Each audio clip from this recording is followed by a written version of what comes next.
So again आप लोगों को वेलकम हमारे चैनल विजडम ऑफ लवर। तो आज हम बात करने वाले हैं फंडामेंटल राइट्स के बारे में। हमने एक वीडियो लेक्चर अपलोड कर दिया है और वीडियो लेक्चर शूट कंटिन्यू होता, लेकिन रात में जब शूट में कर रहा था कुत्ता बहुत ज़्यादा भौंक रहा था, तो इसीलिए मुझे बंद करना पड़ा। तो चलिए अभी पार्ट टू में भी हम कवर करेंगे, आप सबों को बताने वाले कुछ टॉपिक्स। तो बच्चों देखिए, ये नोट्स में आप लोगों को मैं खुद से बना रहा हूँ। आप नोट्स लेना चाहते हो तो ले सकते हैं, स्क्रीनशॉट भी ले सकते हो, अपना नोट्स कर सकते हो। और ये नोट देने के बाद मुझे नहीं लगता है कि आप लोग कुछ अपना ओन नोट्स बनाने की ज़रूरत है। तो बेसिकली हम पिछले वीडियो में कवर कर चुके थे फंडामेंटल राइट्स की इंट्रोडक्शन, जहाँ पे इंट्रोडक्शन बताया था कि इंट्रोडक्शन बताया था इसका फंडामेंटल राइट्स हमें क्यों ज़रूरी है। मेनका गांधी का केस बता दिया था हमें, ए.के. गोपालन का केस बता दिया था हमें। ओके, उसके बाद हमारे फंडामेंटल राइट्स कितनी तरह के होते हैं ये भी मैं डिस्कस कर चुका हूँ। ऐसा आप लोग नहीं देखे हैं उसका लेक्चर तो आप लोग प्लेलिस्ट में जाकर के चेक करो। पूरा कॉन्स्टिट्यूशन पे पूरा वीडियो बना रहे हैं, पूरा एकदम एक एक चीज कवर कर रहे हैं ऐसा। ओके, तो ये हो गया। उसका फंडामेंटल जो है, fundamental rights available against state and not against private individual. Okay, तो ये है। उसके बाद हमने एक केस भी देखा था ऐसा, ठीक है, तो ये भी कवर हो गया था। बाकी ये हम आप लोगों को मैं ये पढ़ा रहा था। Okay, suspension of fundamental rights. उसी समय कुत्ता आया, भौंकना स्टार्ट किया और हम वीडियो बना नहीं पाए। ओके, तो उसके बाद आर्टिकल हमें हम लोग जाएंगे इसके बाद, इसको पढ़ने के बाद। तो चलिए वीडियो को शुरू करते हैं बच्चों, और सस्पेंशन ऑफ फंडामेंटल राइट उसके बारे में बात करते हैं। देखिए, फंडामेंटल राइट्स जो है वो हमारा जो एब्सोल्यूट राइट नहीं है। ओके, तो कुछ राइट्स जो है, हमारा राइट्स को, फंडामेंटल राइट्स को क्या वोलेट हो सकता है, कभी कभी हमारा फंडामेंटल राइट्स हमसे छीना जा सकता है। तो वो है, तो इससे एक चीज हम लोग कहते हैं लॉ में, क्या कहते हैं, जैसे कि fundamental rights are not absolute right. तो ये फंडामेंटल राइट जो एब्सोल्यूट राइट नहीं है, याद रखिएगा। तो ये इमरजेंसी के समय की बात करता हूँ ऐसा। अब देखिए वो आगे का जो मैं यहाँ पे लिखा हुआ हूँ उसको पढ़ के बताता हूँ, समझाता भी हूँ एक एक लाइन करके, ठीक है ना। Article 358 provides that when proclamation of emergency is made by the president under article 352 uh, 52, the freedom guarantee by article 90 are automatically suspended. It will continue be so for the period of emergency। आप देखिए, ये तो English में लिखा हुआ है, ये लिखा हुआ, उसको मैंने पढ़ दिया। अब मैं इसको समझाता हूँ। देखिए बच्चों, एकदम पूरा एकदम आसान भाषा में मैं समझा रहा हूँ, समझिएगा ऐसा। मुझे इस वीडियो लेक्चर को देखने के बाद आप लोगों को कोई वीडियो देखने की जरूरत नहीं पड़ेगा। ओके, पूरा कंसेप्ट क्लियर। देखिए, आर्टिकल जो है हमारा इंडियन कॉन्स्टिट्यूशन का 355 जो है इमरजेंसी की बात करता है। इमरजेंसी में ये बोला गया कि प्रोक्लामेशन ऑफ इमरजेंसी, अगर प्रोक्लामेशन मतलब घोषणा करता है, कौन घोषणा करता है, हमारे इंडिया के जो प्राइम प्रेसिडेंट जो होता है ये घोषणा कर देते हैं कि इमरजेंसी सिचुएशन होता है, ठीक है, इमरजेंसी लग जाता है, हमारे देश में से स्थिति आ गया, फाइनेंशियल इमरजेंसी, ठीक ना। तो कोई भी इमरजेंसी जो होता लग जाता है ऐसा, तो क्या होगा, हमारा फंडामेंटल राइट जो है वो ऑटोमेटिकली सस्पेंड हो जाएंगे। जैसे कि इमरजेंसी लगा था, पब्लिक हेल्थ पर लगा था ऐसा, ठीक है।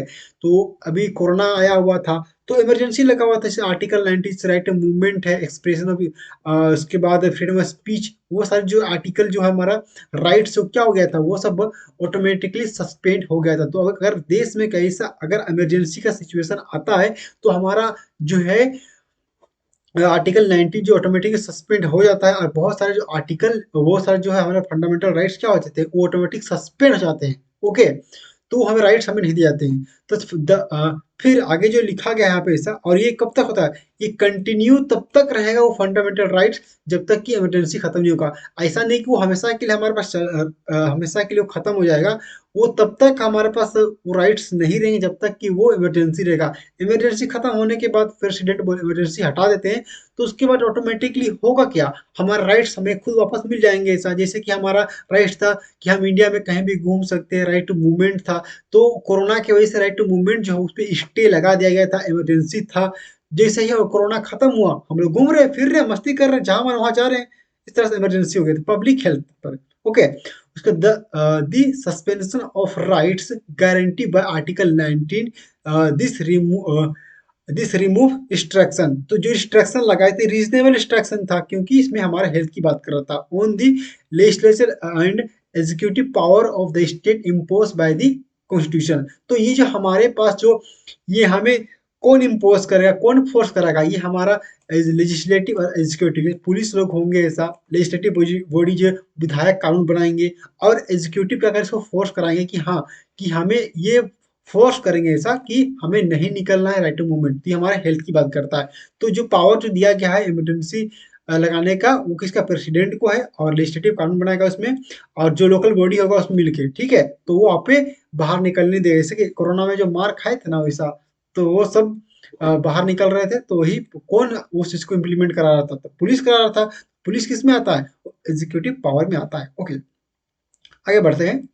Any law executive, any law executive order made by the state during this period can't be challenged on the ground that they are inconsistent with the right guaranteed by Article 90। देखिए, यहाँ एक बात अब मैं आप सबको बताता हूँ कि मैंने आप लोगों को पढ़ाया था कि फंडामेंटल राइट्स जो है वो क्या है, वो जस्टिसेबल है। जस्टिसेबल कहने का मतलब मैंने आपको बताया था कि हम लोग जो है वो अपने फंडामेंटल राइट्स के लिए कहा जाते हैं, supreme court and high courts हम लोग जा सकते हैं। ओके, जैसे कि मैंने ये रहा जस्टिसेबल, मैंने आपको पिछले वीडियो में बताया था जस्टिसेबल मतलब कि हम लोग हाई कोर्ट सुप्रीम कोर्ट जा सकते हैं। ये वॉयलेट कोई भी करता है, तो कोई भी गवर्नमेंट करता है तो ठीक है, तो जस्टिसेबल है। लेकिन ये हम बात कर रहे हैं कि ड्यूरिंग इमरजेंसी जो है, इमरजेंसी में हम लोग अपने फंडामेंटल राइट के इन्फोर्समेंट के लिए, और उसके लिए हम लोग चैलेंज नहीं कर सकते हैं, किसके, इस ग्राउंड पे तो नहीं कर सकते इमरजेंसी के सिचुएशन में कि हमारा हमारा राइट टू मूवमेंट है, आर्टिकल 19 में दिया हुआ है, तो हमें फंडामेंटल राइट्स दो।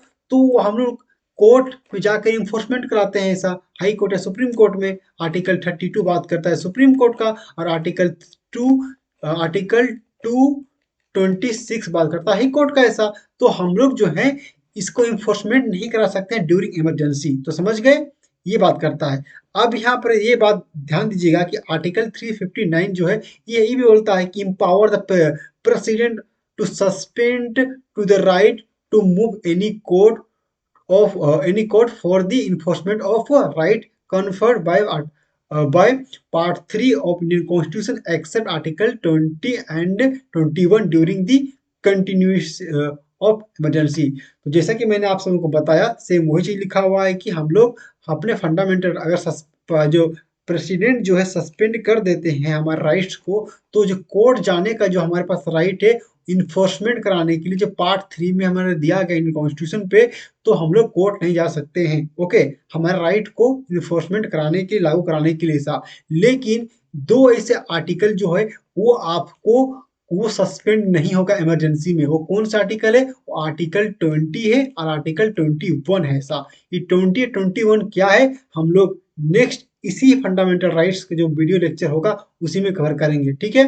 तो ये दो जो आर्टिकल है, वहां पे क्या होगा, ये हमारा ये इसको सस्पेंड नहीं किया जा सकता है, ड्यूरिंग इमरजेंसी होगा नहीं। आप लोगों को बता देना, आर्टिकल जो है रॉन्गफुल जो होता है, आर्टिकल 20 वो राइट टू लाइफ बात करता है, और ये जो कन्विक्शन जो होता है ऐसा, ठीक है, वो उस पर बात करता है, 20 की बात करता है। तो डिटेल में डिस्कस करेंगे आगे वीडियो लेक्चर पे ऐसा। अब हम लोग कवर कर लिए, इंट्रोडक्शन पूरा बता दिए, इसे बहुत ही अच्छे और आसान भाषा में बताए हैं। अगर आप लोग देखोगे तो बहुत अच्छा लगेगा, क्योंकि टाइम टेकिंग है, इसलिए टाइम टेकिंग में कह रहा हूँ, क्योंकि देखो बच्चों, अगर मैं आप लोगों को 2 मिनट में अगर 5 मिनट का शॉर्ट वीडियो बना देता हूँ फंडामेंटल राइट्स के बारे में, तो आपका कॉन्सेप्ट क्लियर नहीं होगा। मैं इसीलिए थोड़ा लंबा करके बता रहा हूँ, ताकि आप टाइम दीजिए और अच्छे से समझिए इस चीज़ को ऐसा, ताकि टाइम देंगे तो समझेंगे। चलिए हम बात करते हैं आर्टिकल 12 पे। तो देखिए अभी हमारा आर्टिकल शुरू हो रहा है, आर्टिकल 12 से लेकर हम लोग का चलेगा, कहाँ तक चलेगा जान रहे हैं कि 35 तक चलेगा। तो अभी आर्टिकल शुरू हो चुका है। तो आर्टिकल 40 राइट्स 14 जो राइट के बारे में बात करता है, लेकिन आर्टिकल 12 जो है वो बात करता है स्टेट की बात करता है, ठीक ना, स्टेट की बात करता है। ध्यान दीजिएगा, ऐसा बहुत इंपॉर्टेंट आर्टिकल है। आर्टिकल 20 जो है स्टेट की बात करता है। तो ये देख, स्टेट का मतलब क्या होता है, आप लोग सब स्टेट समझते हैं कि एक राज्य होता है, वही होता है, लेकिन ऐसा नहीं है। लॉ में स्टेट का मतलब कुछ और ही होता है, जरा समझिएगा, ठीक है, ध्यान से। डिफरेंट आर्टिकल जो है, different article part 3 of the constitution says the unless the context of the, छोड़िए इसको, बेसिकली हम पॉइंट पे आते हैं। तो आर्टिकल जो है 12 जो बात करता है स्टेट की बात करता है। स्टेट का मतलब क्या होता है, स्टेट इंक्लूड द फ्लोइंग। देखिए स्टेट में बहुत सारी चीज आता है इंक्लूडिंग। तो स्टेट का मतलब क्या होता है वो ये बताते हैं आप सबों को पूरा इजी लैंग्वेज में। जब मैं पढ़ रहा था तो मुझे तो बहुत कठिन लग रहा था शुरुआत दौर पे, समझ नहीं आ रहा था, लेकिन पूरा अच्छे से पढ़ा फिर आप लोग को आगे पढ़ाने के लिए मजा आ गया। अब देखिए आप लोग को मजा आएगा। फर्स्ट क्लाउज बात करता है कि government and parliament of India, executive and legislative of union.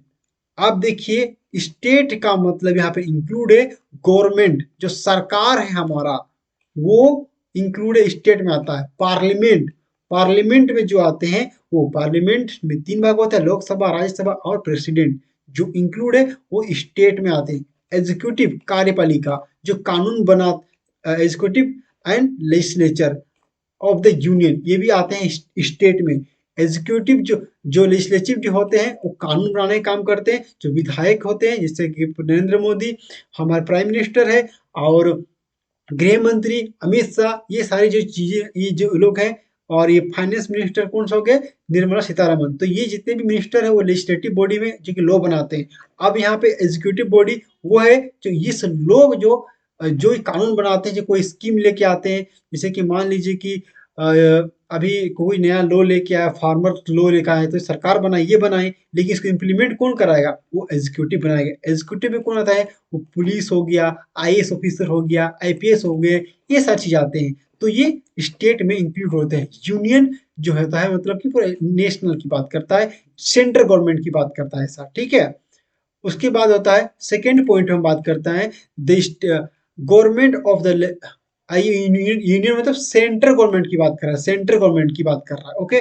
उसी तरह से सेकेंड पॉइंट बात करता है कि the government and the legislative of each state, executive and legislature of the state। Same उसी तरह से देखिए हमारा सरकार स्टेट का जो होता है, अभी हम बात कर रहे थे, अभी इंडिया की बात करते हैं, पार्लियामेंट में बात कर रहे थे, लेकिन अभी देखिए स्टेट में गवर्नमेंट हो गया। अभी हमारे झारखंड में है, तो झारखंड से बिलोंग करता हूँ मैं, तो झारखंड का सरकार हो गया स्टेट का, उसका लेजिस्लेचर बॉडी हो गया ऐसा, ओके।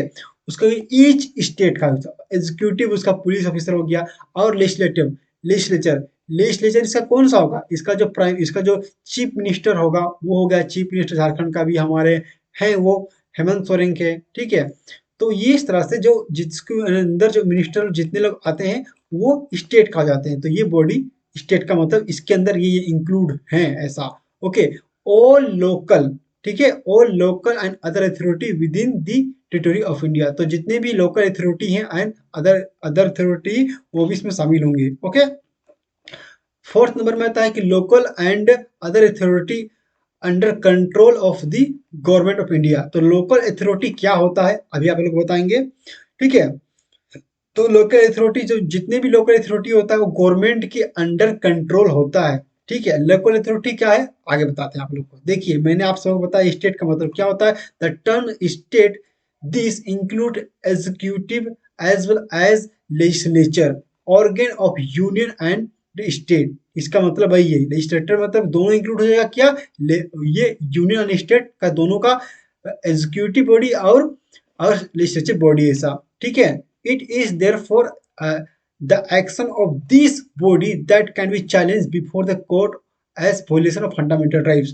अगर देखिए इस बात यहाँ पे ये बोला गया, इसमें ये बता रहे हैं हम कि अगर ये बोलता है कि ये दोनों बॉडी जो है यूनियन एंड स्टेट, यूनियन कहने का मतलब सेंट्रल गवर्नमेंट और स्टेट गवर्नमेंट दोनों अगर एक्शन करते हैं, कोई भी ऐसा एक्ट करते हैं, कोई भी ऐसा लॉ बनाते हैं, कोई भी ऐसा काम करते हैं, जिसे कि इस लाइन को ध्यान समझिएगा, this the action of this body मतलब इसकी बात करें दिस बॉडी, ठीक है, can be challenges before the court. तो अगर हमारे फंडामेंटल राइट्स का वॉयलेशन होता है, जिसे फंडामेंटल राइट्स का वॉयलेशन करता है ये दोनों बॉडी, चाहे यूनियन है चाहे सेंटर, तो हम लोग क्या कर सकते हैं, चैलेंज कर सकते हैं बिफोर द कोर्ट। ये बोल रहा है चैलेंज बिफोर द कोर्ट, ये लाइन कहना चाहता है ऐसा, ओके, समझ गए। नेक्स्ट हम बात करते हैं authority. What is meaning of authority, authority का मतलब क्या होता है, ओके। अथॉरिटी का मतलब ऐसा है अकॉर्डिंग टू वेबस्टर डिक्शनरी, ये मैंने आपको एक नोट रेफरेंस कर रहा हूँ, इसे बता रहा हूँ कि अथॉरिटी का सिंपल मीनिंग क्या होता है। अथॉरिटी कहने का मतलब simple meaning person of exercising power to control. तो अथॉरिटी वैसे सिंपल वे में हम लोग ये कहते हैं कि जो एक व्यक्ति होता है पर्सन, और एक्सरसाइज पावर कमांड, तो जो कोई पावर को एक्सरसाइज कर रहा है, तो उसको पावर को क्या कर रहा है, कमांड कर रहा है किसी को कि तुम ऐसा करो, तुम ये मत करो, यू मत करो, ठीक है। तो इस तरह का वो कह रहा है, वो सिंपल मीनिंग हो गया। लेकिन लो में थोड़ा सा ये अलग हो जाता है, थोड़ा ध्यान दीजिएगा, ठीक है। लो में अथॉरिटी का कहने का मतलब कि in the context of article 12 the word authority means the power of make law. पहला चीज क्या है कि अथॉरिटी मतलब पावर टू मेक लॉ, कानून बनाने का अधिकार, ठीक है ना। ऑर्डर, कुछ भी ऑर्डर पास करेगा। रेगुलेशन, कुछ रेगुलेट करे, किस तरह से रेगुलेट कैसे करना है, रेगुलेशन करेगा बाय लॉ, ठीक है ना। ये हो गया नोटिफिकेशन, ठीक है, कोई नोटिफिकेशन इशू करेगा, एटीसी। ये जो होता है अथॉरिटी में आते हैं। और उसके बाद विच विच दे which have the force of law and power to enforce those law। तो उनके पास ये पावर भी होगा कि ये क्या कानून बनाएंगे, ऑर्डर करेंगे, रेगुलेट करेंगे, बाय लॉ एंड नोटिफिकेशन करेंगे, और साथ ही उसको क्या करेंगे, इन्फोर्स भी कराएंगे। कहा किस पे, सोसाइटी में कानून को वो इन्फोर्स भी कराएंगे। तो इसका मतलब होता है अथॉरिटी का ये मतलब होता है। अब देखिए लोकल अथॉरिटी, अच्छा मैंने बताया था कि लोकल अथॉरिटी का मतलब क्या होता है। लोकल अथॉरिटी में वो आ जाएगा, जो लोकल अथॉरिटीज का जो डिफिनेशन जो है वो बात करता है आर्टिकल सेक्शन 3 सब क्लॉज 31 जो है जनरल क्लॉज एक्ट का रेफरेंस मैंने लिया है ये इसका, ओके। तो लोकल अथॉरिटी कहने का मतलब जो म्युनिसिपल जो होता है, नगर परिषद जो होता है, जो गाड़ी वाला आया कचड़ा निकाल जिसे होता है, सुनते हैं ना, तो ये हो गया है म्युनिसिपल, हो गया इसमें नगर परिषद, उनका बहुत सारा काम होता है। तो एग्जाम्पल में दिया आपको ऐसा, ओके। तो उसके बाद डिस्ट्रिक्ट, इसको मैं हटा देता हूँ, ठीक है। देखिए तो ये हो गया डिस्ट्रिक्ट बोर्ड्स, उसके बाद panchayat, improvement trust and meaning, उसके बाद माइनिंग और स्टेटमेंट बोर्ड। तो ये सारी चीजें लोकल अथॉरिटी में आता है। और ये चीज क्या होता है, ये कंट्रोल किससे कंट्रोल में होता है, ये गवर्नमेंट के कंट्रोल में होता है। कौन, local authority, okay. Other authority करने का मतलब स्टैंड इंटरप्रिटेशन आर्टिकल 12 एक्सप्रेस। तो अदर अथॉरिटी कहने का मतलब, इसमें ध्यान दीजिएगा कि other authority is use after monitoring a few of them, such as the government, parliament of India, the government and legislature of each of the state, and all local authority। तो यहाँ देखिए जो ये अदर अथॉरिटी जो होगा, वो जो parliament जो होगा वो उसको रेगुलेट करेगा ऐसा, ठीक है। मतलब उसको मॉनिटरिंग वो करेगा। मॉनिटरिंग मतलब किसी को मॉनिटर करना ऐसा, ओके, संचालन चालन करना। तो ये हम लोग खत्म कर लिए 12। तो देखिए थोड़ा लंबा, तो मैंने समझ रहा हूँ कि ये लंबा हो रहा है वीडियोस, तो लेकिन बहुत ही शॉर्ट करने की कोशिश कर रहा हूँ ताकि आपको समझ में आए, ओके। तो बेसिकली हम आर्टिकल 12 खत्म कर चुके हैं। थोड़ा सा ये लेंदी है, मैं समझ रहा हूँ, पर मजेदार चलिए, ओके। बात करते हैं अभी, ये बहुत इंपॉर्टेंट आर्टिकल हम बात करने वाले हैं, आर्टिकल 13 बहुत ही इंपॉर्टेंट आर्टिकल है। दोनों ही बहुत इंपॉर्टेंट है। अगर लो पढ़ना है, तो अगर आपको फंडामेंटल राइट्स जो है इसको समझना है, तो आर्टिकल 12 और 13 तो नहीं समझोगे तो बड़ा दिक्कत है ऐसा, तो दोनों को जानना बहुत जरूरी है। तो 13 की बात करते हैं, ये बहुत इंपॉर्टेंट है, ध्यान दीजिए बच्चे लोग, ओके। तो आर्टिकल 13 जो है लो कंसिस्टेंट फंडामेंटल राइट्स। तो चलिए बात करते हैं कि क्लाउस 1 क्या कहता है। इसमें ये बोला गया है कि ऑल प्री कॉन्स्टिट्यूशन और एग्जिस्ट लो। अब देखिए ऑल प्री मतलब जितने पुराने कानून जो बने हुए, और एग्जिस्टिंग लो मतलब जो अभी बने हैं, अभी एग्जिस्ट कर रहा है, उसकी बात कर रहा है ऐसा, ठीक है। Which law which are in force immediate before before the commitment of the constitution shall be void to be content to which they are inconsistent with fundamental rights from the date of the commencement of constitution। अब देखिए यहाँ पर हमारा ये कह रहा है कि देखिए आर्टिकल 13 ये जो ये बात करते हैं ऑल प्री कॉन्स्टिट्यूशन, जितने भी प्री कॉन्स्टिट्यूशन है और अभी एग्जिस्टिंग लॉ है ऐसा। अगर मान लीजिए कोई भी ऐसा लॉ बनता है जो पार्ट 3, ठीक है ना, यहाँ पे हमारा इंडियन पार्ट 3 जो है, ठीक है, इंडियन कॉन्स्टिट्यूशन में वो बात करता है किस चीज का, वो बात करता है फंडामेंटल राइट्स का। तो अगर मान लीजिए कोई भी सरकार ऐसा कानून बनाता है जो कि प्री कॉन्स्टिट्यूशन या कोई प्रोविजन ऐसा है, ठीक है, या कानून बनते या एग्जिस्टिंग लॉ में ऐसा है कि एग्जिस्ट कर रहा है ऐसा, तो वो क्या होगा, वो फंडामेंटल राइट्स को अगर मान लीजिए वोलेट करता है कोई भी, जैसे आईपीसी हो गया, सीआरपीसी, आईपीसी हो गया, सब्सटेंसिव लॉ हो गया, स्टोर्स हो गया, कॉन्ट्रैक्ट हो गया, कोई भी ऐसा लॉ है जो कि मान लीजिए कुछ का इसका एक ऐसा प्रोविजन है जो कि फंडामेंटल राइट्स को वोलेट करता है, तो वो क्या होगा, उससे हम वॉइड कर सकते हैं। किसके पास पावर है, कोर्ट के पास एक पावर है ऐसा, ओके ना। तो ये हो गया प्री कॉन्स्टिट्यूशन, जो पहले का कॉन्स्टिट्यूशन जो बना हुआ, पहले बना हुआ कानून। एग्जिस्टिंग अभी का बात कर रहा है, वास्तविक अभी का बात कर रहा है ऐसा। अब देखिए उसके बाद स्टेट की बात करता है क्लाउज 2 में, state shall not make any law which taken away और आरबीडीज, ठीक है। उसके बाद for the fundamental rights and any law in contravention of fundamental rights shall to the content or contravention be void, ठीक है। तो यहाँ पे सब क्लास 2 ये बोलता है कि जो हमारा स्टेट है, स्टेट किसे कहते हैं समझ गए आप लोग। अगर आप 12 अभी नहीं पढ़ते तो स्टेट का मतलब समझते आप लोग, नहीं समझते ना। तो इसीलिए बोल रहे हैं कि स्टेट जो है, देखिए स्टेट जो सरकार है, हमारा कानून जो हमारा स्टेट है, जो ठीक है, कोई भी ऐसा कानून नहीं बना सकता जो कि क्या कर सकता है, वो हमारे फंडामेंटल राइट्स को हमसे दूर करता है, और ये और क्या करता है, हमसे कम करता है। टेकन अवे मतलब कहने का मतलब कि हमारे फंडामेंटल राइट्स को दूर करता है, ठीक है। उसके बाद आर अबरीड गेस्ट, ठीक है, इसका मतलब होता है कि संक्षिप्त करता है, मतलब कम करता है। तो वो कानून क्या होगा, वो वॉइड हो जाएगा ऑटोमेटिकली। बेसिकली मतलब ये बोल रहा है कि पार्ट 3 में कोई भी ऐसा चीज नहीं बनना चाहिए जो हमारे फंडामेंटल राइट्स को हम लोग से दूर कर दे, हमारा मौलिक अधिकार हमसे छीन ले। तो ऐसा कानून बनेगा तो वो क्या होगा, वो कानून नहीं माना जाएगा, वो कानून खत्म कर दिया जाएगा उसको, ठीक है। और वो कानून को खत्म कौन करेगा, वो कोर्ट खत्म करेगा। किसके द्वारा, जुडिशियल रिव्यू पावर बताने वाले ठीक है। क्लाउज 3 की बात करते हैं। क्लाउज 3 में बात करता है कि it gives the terms law, it is a it is a very broad content connotation which includes any audience ordinance, order, by law, rule, regulation, notification, custom or uses having the force of law। Okay, तो यहाँ पे देखिए जब इसका law का एक बहुत बड़ा मीनिंग है। लॉ कहने का मतलब इसमें इंक्लूड है क्या, शामिल है, ठीक, एनी ऑर्डिनेंस, ठीक है। उसके बाद ऑर्डर हो गया, बाय लॉ हो गया, रूल हो गया, रेगुलेशन हो गया, नोटिफिकेशन हो गया, कस्टम हो गया। तो ये सारी चीजें जो है वो क्या लॉ में आएंगे। अब देखो आर्टिकल जो है 13 की हम बात करते हैं, सबसे मोस्ट इंपॉर्टेंट चीज जो यहाँ से जो है वो क्या है, वो है जुडिशियल रिव्यू। जुडिशियल रिव्यू मतलब कि वो उसका पावर है, कोर्ट को दिया गया है। जुडिशियल रिव्यू कहने का मतलब, अगर इसके बारे में ज्यादा डिटेल वीडियो आप देखना चाहते हैं तो प्लेलिस्ट जाकर के देखो। जुडिशियल रिव्यू के बारे में मैंने पूरा डिटेल में बहुत अच्छा से समझाया आप लोगों को। आप प्लेलिस्ट जाकर चेक करो, बहुत मजेदार समझाया।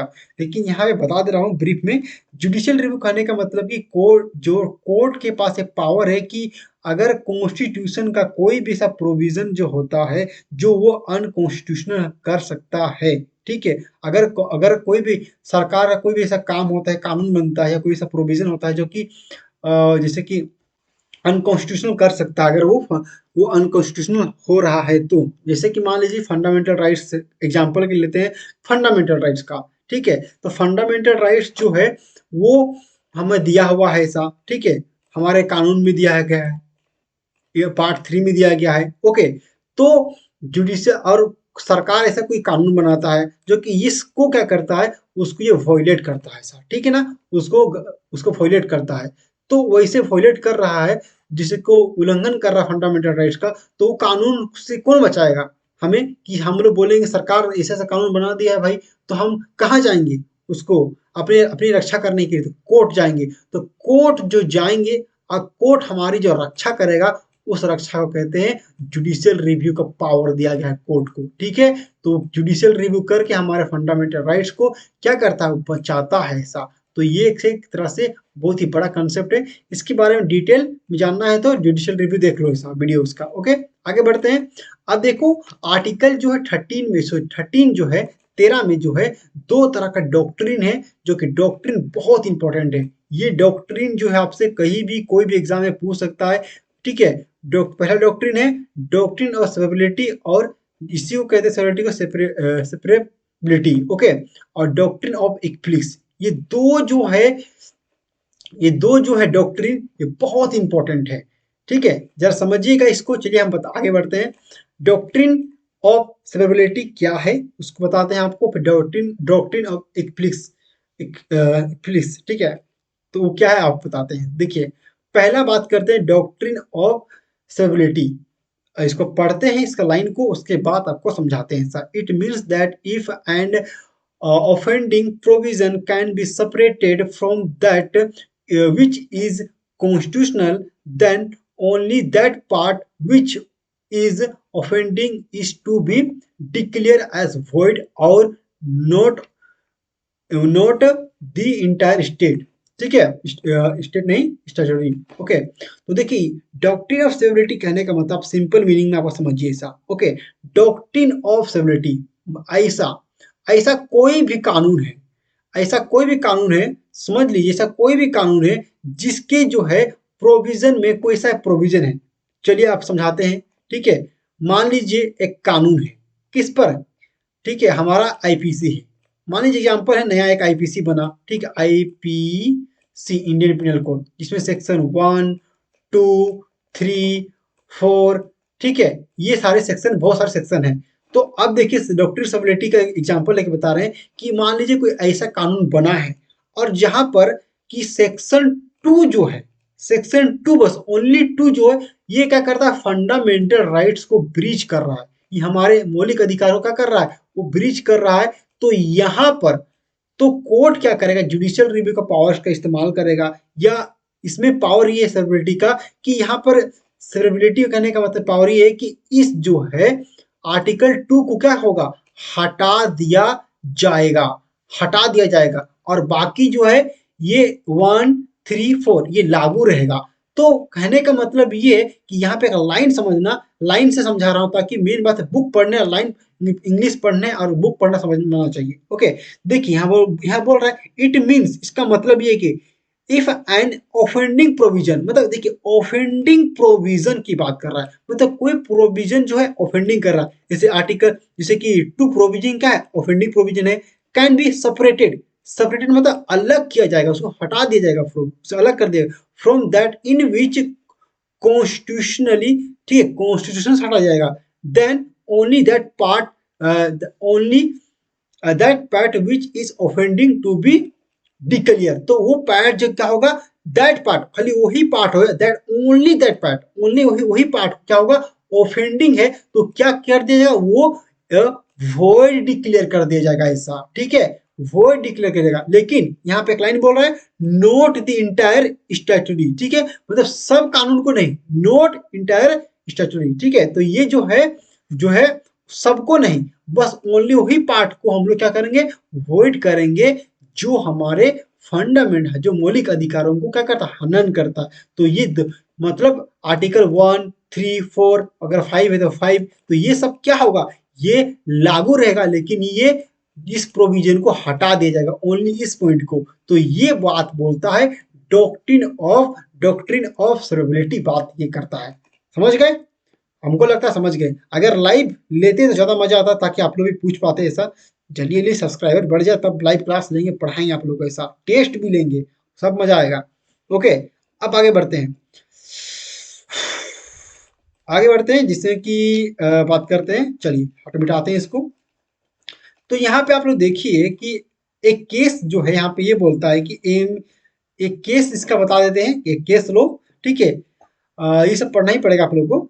तो RMDC versus union of India AIR 1957 का केस है, सुप्रीम कोर्ट का केस है। ठीक है, the court observe that intention observe the intention of the legislature is determining factor, that is whether the legislative would have enact the valid part if it had known that the rest of statutory was invalid। Okay, तो यहाँ पर ये बात बोलता है कि इस case लो में ये हुआ था, इसमें ये बोलता है कि कोर्ट ने ऑब्जर्व किया था, माना था कि इंटेंशन जो है सबसे मोस्ट इंपोर्टेंट था, intention of the legislature is a determining factor. तो ये जो डिटरमाइनिंग फैक्टर है कि किस इंटेंशन से उस लॉ को बनाया गया है, ठीक ना, वेदर मान लिया जाए, वेदर जैसे लेजिस्लेटिव वुड हैड इनैक्ट, क्या कि इनैक्ट किया है कि वैलिड पार्ट, मतलब ये वो जो है वैलिड है ऐसा, ठीक है, वैलिड पार्ट है, तो ये इनैक्ट किया है तो वैलिड पार्ट को क्या करते हैं, उसको हम लोग रखेंगे सही। और if had the known that rest of the study was invalid, तो जो रेस्ट जो होगा उसको क्या करेंगे हम लोग, उसको इनवैलिड कर देंगे। जो वैलिड है उसको वैलिड रहने देंगे, और जो पाया जाता है कि वो क्या है, वो क्या वो अनकॉन्स्टिट्यूशनल है, वैलिड नहीं है, तो इसे इनवैलिड कर दिया जाता है। ये केस जो है RMDC यूनियन ऑफ इंडिया में आया था। ओके, चलिए केस लो खत्म हो गया। अब बात करते हैं डॉक्ट्रिन ऑफ इक्लिप्स, इसके बारे में बात करते हैं। अब ये भी बहुत इंपॉर्टेंट है, समझते हैं आसान भाषा में। ओके, इसका भी केस लो है, छोटा छोटा है, खत्म कर देंगे। Case low, okay, it is the basic, चलिए, it is based on principle that a law which violated fundamental rights is not only or void ab initio but become only an enforcement that is remained in a morib- moribund condition. It's over shortage fundamental rights and human doctrining and but not death. Okay, चलिए समझ गए। तो यहाँ पे ये doctrine of Eclipse जो है ये कहता है, जैसे कि मान लीजिए यहाँ पे ये बोल रहा है कि यहाँ पे कि ये फंडामेंटल राइट्स जो है वो क्या होता है, एक्सप्लिक, पहले समझिए कि एक्सप्लिक्स का मतलब क्या होता है। एक्सप्लिक मतलब सूर्य ग्रहण लगना, ऐसा जैसे कि मान लीजिए ये सूर्य है, एग्जाम्पल दे रहे हैं, ठीक है, ग्रहण लगता है, चंद्रमा है, ठीक है, तो ग्रहण लगता है तो क्या होता है, ये अगर ग्रहण लगता है तो कभी की छाया हो जाता है, ये पार्ट काला पड़ जाता है, ठीक है, ये मतलब कुछ समय के लिए। तो ग्रहण लगता है तो क्या हमेशा के लिए लगता है क्या, नहीं, ग्रहण कभी लगता है, सूर्य ग्रहण लगता है, चंद्रमा ग्रहण लगता है तो कुछ समय के लिए लगता है। तो जस्ट ये यही बात करता है कि ऐसा जो है हमारे फंडामेंटल राइट्स को कुछ समय के लिए क्या होगा, उसको हम लोग अनरीजनेबल इन्फोर्समेंट हो जाएगा, मतलब कुछ समय के लिए उसको हम लोग ग्रहण लगा देंगे, कुछ समय के लिए उस पर स्टे लगा देंगे, रोक लगा देंगे सब, ठीक है। लेकिन इसका मतलब ये नहीं है, ठीक है, तो इसका मतलब ये नहीं है कि ये प्रिंसिपल जो है it is the based on the principle that are which law violated fundamental rights is not, इसका मतलब ये नहीं है कि नुल्ली उसके बाद नुलिटी और वोइड वेनिशियो, इसका मतलब है न्यूलिटी का कहने का मतलब जो है वो शून्य है, मतलब कानून क्या है, वो कानून मतलब कि वो कानून उसका मतलब है नहीं, उसका अर्थहीन है, इसका इसका हिंदी होता है। और वोइड एबनिशियो मतलब कहने का मतलब कि हैविंग नो, मतलब कि having no legal effect from the inception, मतलब शुरुआत से क्या है, वो क्या है, आरंभ से ही वो गलत है, ऐसा कुछ भी नहीं है, कुछ समय के लिए सिर्फ ग्रहण लगा दिया जाता है। जैसे कि सबसे बड़ा एग्जांपल लेते हैं क्या, कोरोना काल में, तो कोरोना काल में जो है आर्टिकल 19 हमारे पास था, राइट टू मूवमेंट, ठीक ना, राइट टू मूवमेंट था ऐसा, तो हम लोग कोरोना काल में घूम नहीं रहे थे, तो हम लोग कहीं जा आ नहीं रहे थे हम लोग, ठीक है, तो इसमें क्या स्टे लगा दिया कुछ समय के लिए, किस लिए लगा, पब्लिक हेल्थ के लिए, हमारे शरीर के, हमारे स्वास्थ्य के लिए, स्टेट के लिए, कंट्री के लिए हानिकारक था। तो वो जो हम पे जो कानून को जो स्टे लगाया था, कुछ समय के लिए जो स्टे लगाया था, उसी को कहते हैं डॉक्ट्रिन ऑफ इक्लिप्स।